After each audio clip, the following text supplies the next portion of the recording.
Faysal with podcast number 4, and I brought Michael Mays here, longtime partner. I actually met Michael at my previous firm, and we both made the transition to Costello.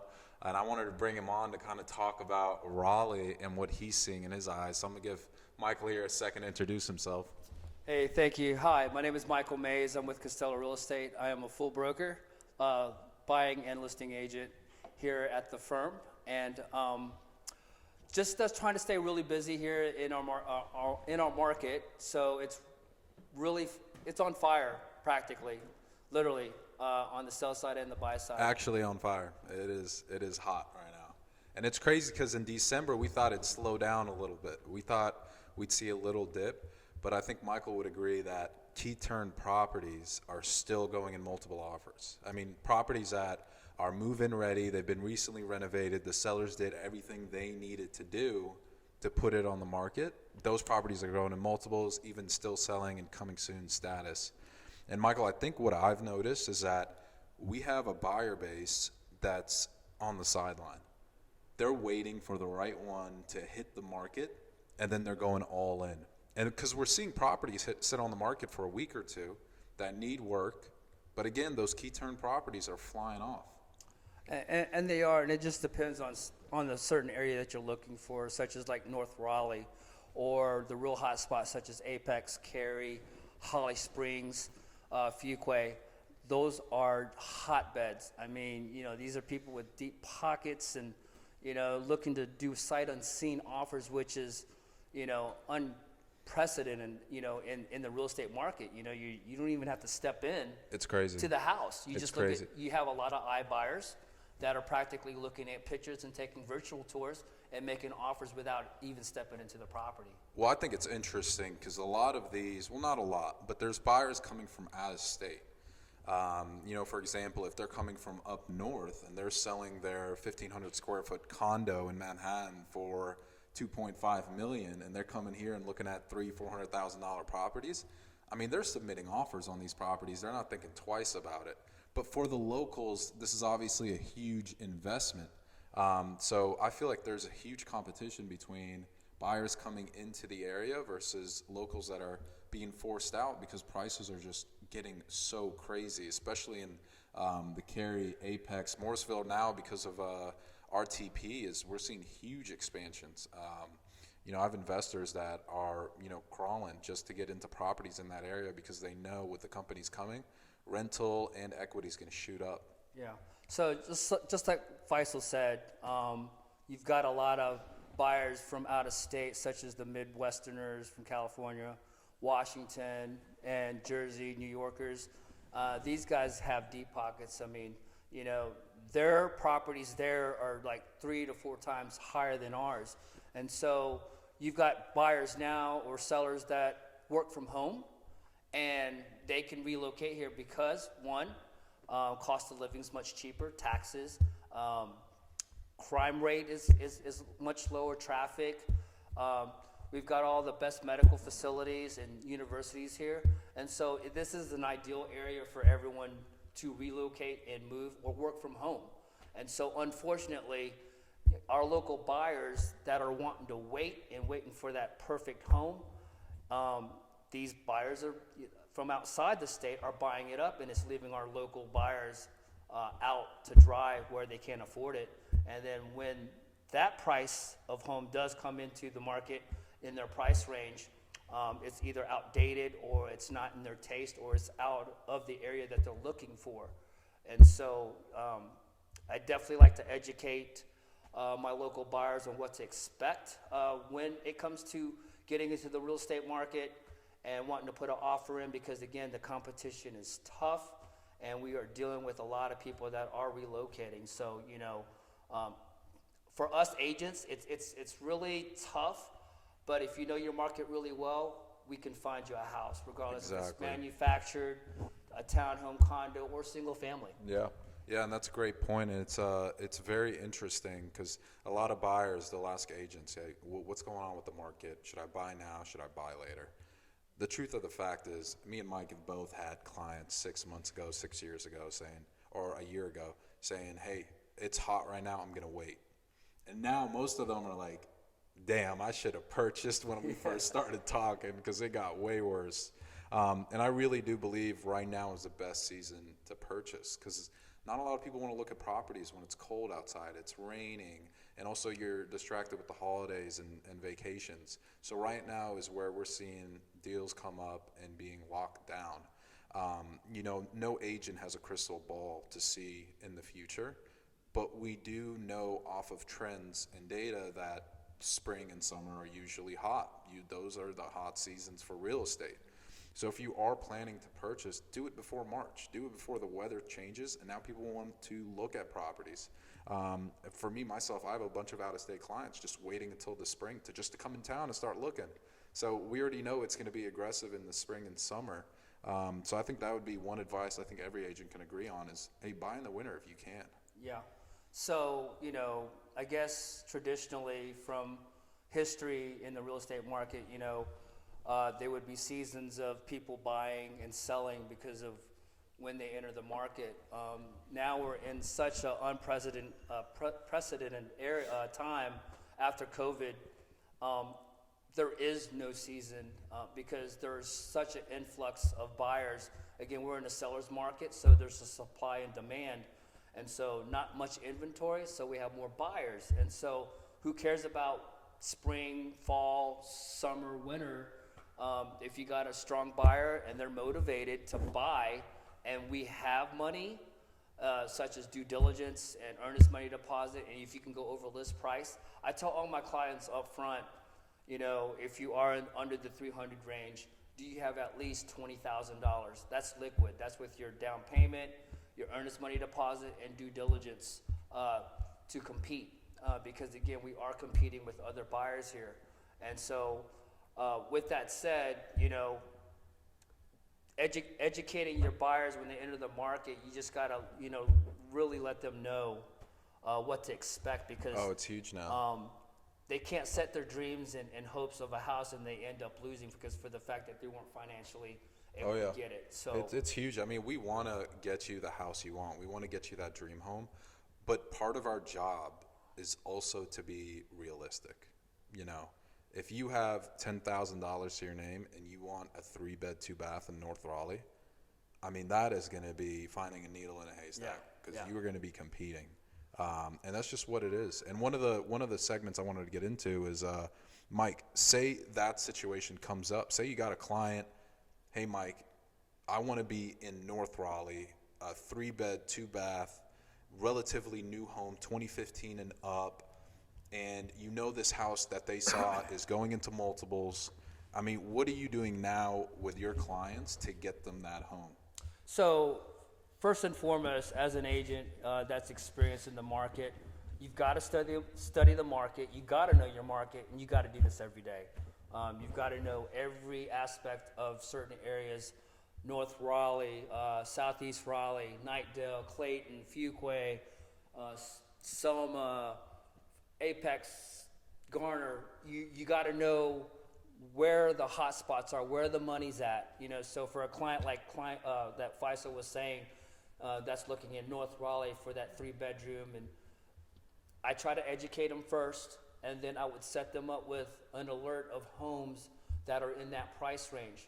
And I will go ahead and educate them and let them know that we're limited in inventory and that you might have to go outside your box to get that home. And so first and foremost, let them get the experience by going online, look themselves, and then any home that I'm sending them, they're going to give me feedback and let me know, oh no, it's too old, it needs some work.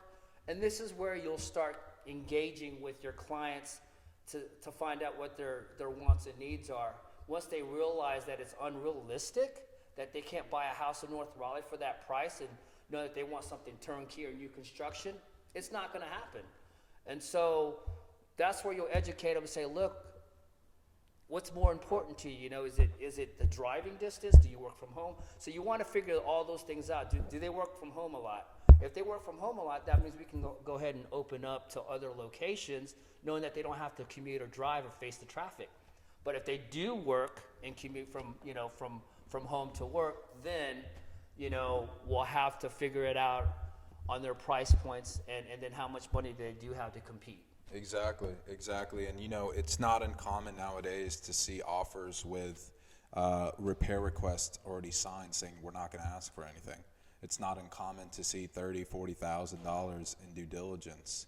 And due diligence by itself is a topic on its own. Yes. In my opinion, I think we should just get rid of due diligence. I think sellers have a lot of power nowadays. We'll see in listings now, agents are putting, hey, we want an appraisal addendum, we want all this stuff in the offer. And I'm like, man, this is ridiculous. The sellers are basically just saying what they want. And it's because of the demand and the supply is so low, they're getting it. They're getting the offers that they want. And it's NC is one of the only states that does the due diligence fee. So it is frustrating to out-of-town buyers or out-of-state buyers that come and they're like, hey man, what the hell is due diligence? That sounds unfair. So I don't get my money back. Right.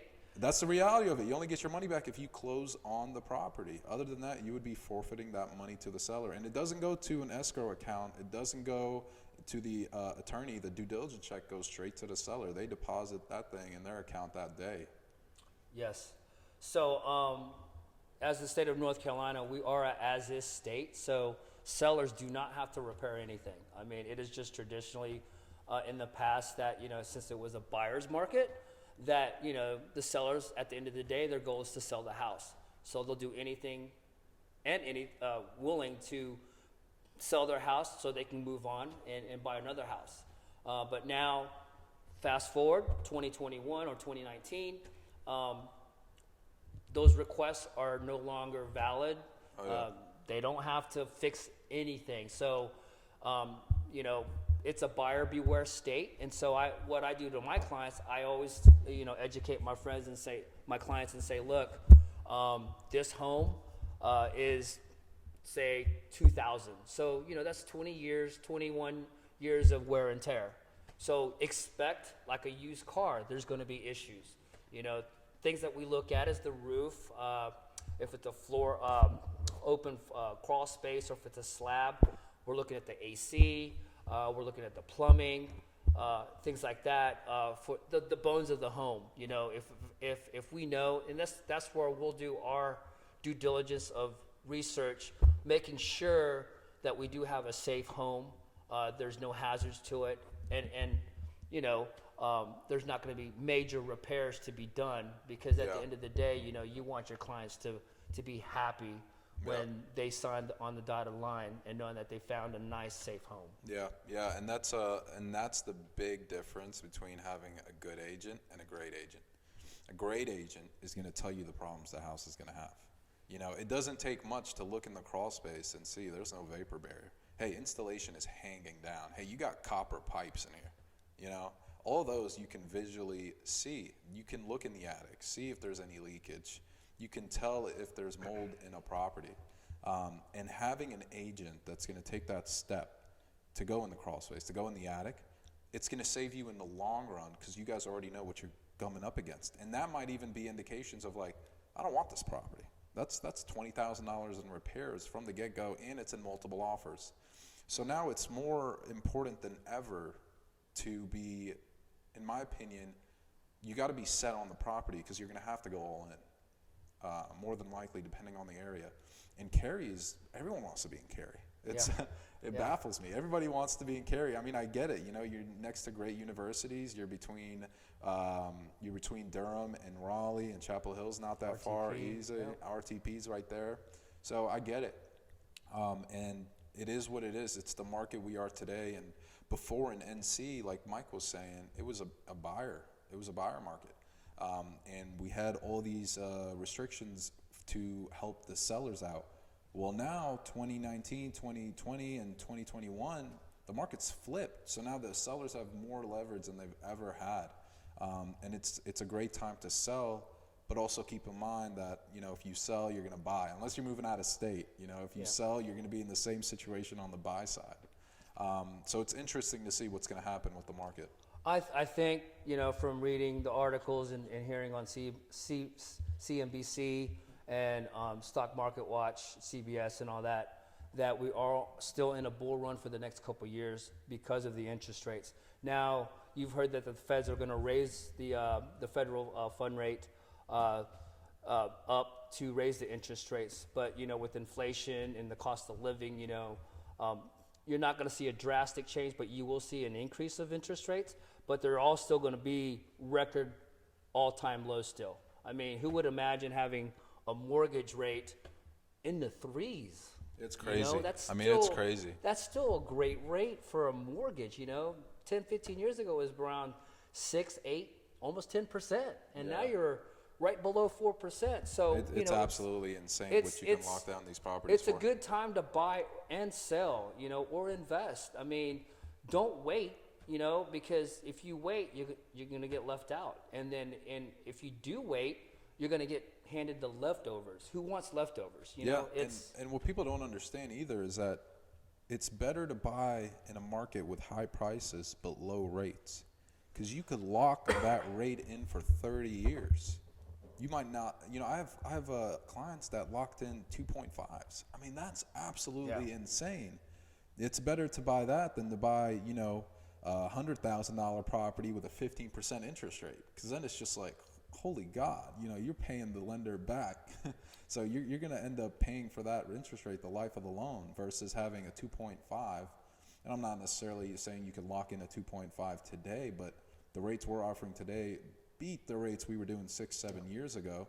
And now, a lot of people ask me, do you see a crash coming? And I'm like, okay, well, in 2008, the market crashed because of the financing industry, which caused the real estate market to crash. Now financing is tight as it's ever been. Yes, I mean, if you've recently purchased a home, they've asked from every document that your family has ever seen. I mean, it's very tight right now. Now, with the market itself, with real estate, our demand is coming in. There's a lot of people moving to Wake County. It's a great place to live, and especially like Mike one of the top 10. One of the top 10, and we're constantly listed on different things. On different social magazines. Exactly. To live here. It's not because of the financing industry or anything like that. People simply just want to be in this area, and you can't blame them. We have 3 amazing schools. We have 3 cities that are right next to each other, and we have a job growth that's insane with all the developments that's coming in. So it's not unjustified why people are moving into this area. It's a great area. Another thing too, Faysal, and the reason why this is one of the top 10 areas is because the millennials that are moving here, our jobs here are very stable, W-2 jobs, because we're in the high tech industry, we're in pharmaceuticals, medical, financing, self-employed, entrepreneurs, because the taxes are so low. And so the cost of living here, everyone's moving here. So it's the stability of having a job security. They want to move here because you can afford a house, you can still afford quality of life, and still have a family and have decent equity to build wealth, I agree, and it's interesting to see what the market's going to bring.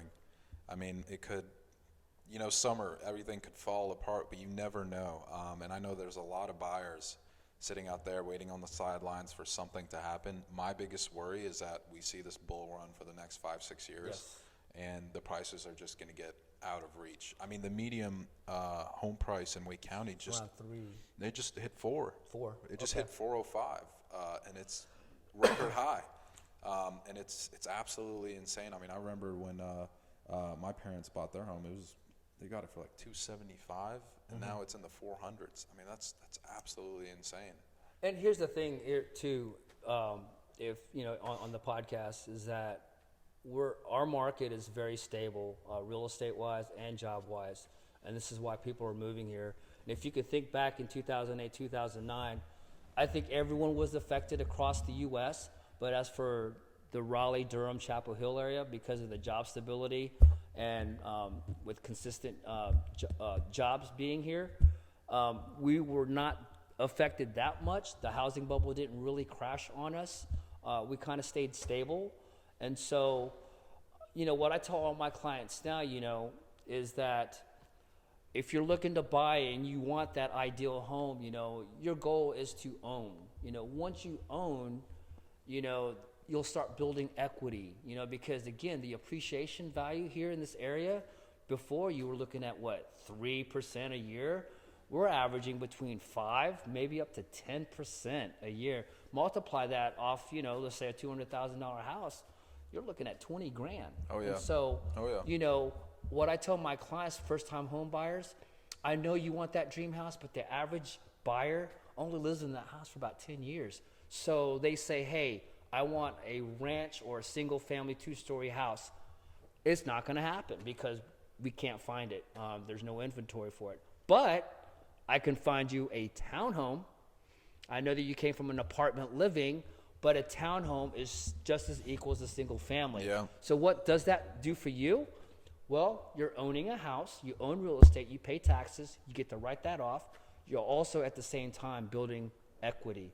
And when you build equity, thinking about a 5-10% increase, you just got money now to put on a down payment on a bigger house. Exactly. And for you could your even, dream home. And what I tell first-time home buyers as well, it's very similar. It's like, hey, listen, this might not be your dream home, but guess what? You can live in it for a year or two, either sell it and be able to put more money down on your next property, or rent it out, and that increases your income, and you'll be able to purchase at a higher bracket. So it's just because, like, hey, it needs some work or it's not in the right location, it might be worth it to you to get a property under your name, start building equity, and then being able to transition into the correct home or the perfect home for you in the next couple of years. Real estate's a long-term play. Yes. It's always been. Long-term. It's always been. So you got to think for the long term. And the saying goes, don't own the most expensive home in the neighborhood. You want to be in a good price.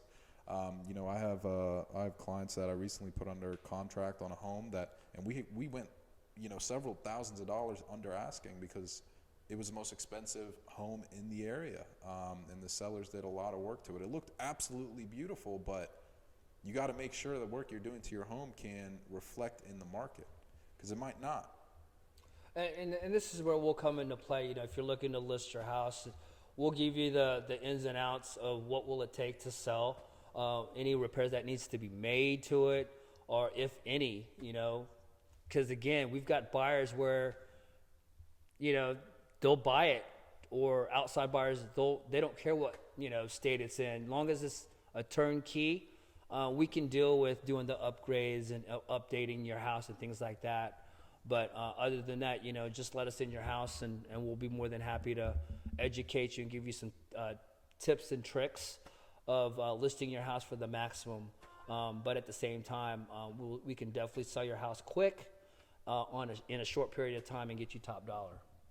Yeah, I completely agree. And if you are thinking of selling and you're entertaining offers from iBuyers like Open Door or Orchard or anything like that, be skeptical. That's all I would say. And I would say get a broker's opinion, someone that knows what they're doing, someone that's been in the industry. Because what a lot of people don't realize is these iBuyers, first of all, get you in the door with a high price offer, but then while they're in contract, they beat you down on the price. Hey, this needs to get fixed. It's going to be $10,000. This needs to get fixed. $5,000. Next thing you know, you're $30,000 under what their original offer was, and you're back to where you thought where the property was worth. It might be more beneficial for you to list the property on the open market and see what you can get. Because you got to keep in mind, these iBuyers, what are they doing with the property? They're turning around and selling it. Yeah. So, I know Zillow had some instances where it was losing money, and even Open Door were losing money on properties. But what they do is they buy your home and then they put it back on the market. And I don't know if you guys have ever noticed, but Zillow, Open Door properties sit on the market for a while. Because they don't it's overpriced, and they don't do much to the properties. They just throw them back on the market. Promises broken. Yeah, and they sit on the market for a while until somebody haggles them down to market value. So if you guys are in the market to purchase or buy, hit up me or Mike, and I'll include Mike's information in the link or the description below.